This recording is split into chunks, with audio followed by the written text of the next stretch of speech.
can something or someone become more beautiful and more lovable after it's been broken?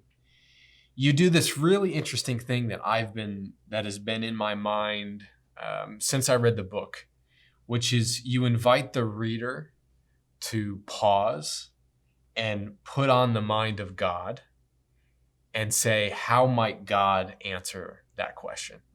Yeah, I think, the concept, I think, is at the heart of all authentic spirituality, at the heart of all genuine mysticism, is that we seek this union with God. And one of the ways to seek that union with God is to ask ourselves, how would God look at this situation? How would God look at this person? And ultimately, how does God look at me? If we don't do that, we will inevitably create God in our own image.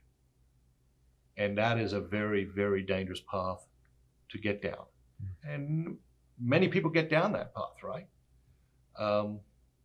If God loves everyone you love and God hates everyone you hate, who you're talking to is not God, And if God agrees with all of your opinions, who you're talking to is not God.